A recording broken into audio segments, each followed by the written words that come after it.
Hello everyone, সকলেই কেমন আছেন? আমার প্রথম ভিডিওতে সকলকে স্বাগতম জানাচ্ছি। আসলে 4-5 বছর যাবতে ইচ্ছে ছিল একটা পেজ খুলবো, কিন্তু কণ্ঠটা অসুন্দর হওয়ার কারণে বিগত কয়েক বছরে পেজটা খুলে ওঠার সাহস পাইনি। তো আজ সকল ভয়কে অতিক্রম করেই কিছু বিষয় শেয়ার করার জন্য পেজটা খুলেই ফেললাম। তো ভুল ত্রুটি মার্জনীয়। আমার পেজের নাম যেহেতু রিয়েলিটি ভাইবস, তাই আজকে কিছু বাস্তবমুখী বিষয় আপনাদের সাথে আলোচনা করব। আজকে যে বিষয়টি নিয়ে আপনাদের সাথে আলোচনা করব সেটা হলো পুরুষ মানুষের চরিত্র সম্পর্কে। পুরুষ মানুষের চরিত্র বরাবরই রহস্যময়। পুরুষকে সহজে বুঝে ওঠা যায় না। পরিশ্রমী পুরুষের পরিচয় আর আত্মত্যাগী হলো তার মহত্ব। আর পুরুষের সব থেকে বড় শত্রু কি জানেন?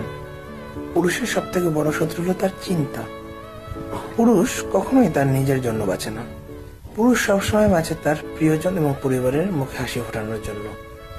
কিভাবে পরিবারের মুখে হাসি ফোটানো যায় সেটা নিয়ে পুরুষ সবসময় চিন্তায় থাকে পরবর্তী দিনে কোন কোন সমস্যার সম্মুখীন হতে হবে এবং সেগুলোর সমাধান করে সামনের দিকে এগিয়ে যাওয়া যাবে। পুরুষ সবসময় এই চিন্তায় থাকে।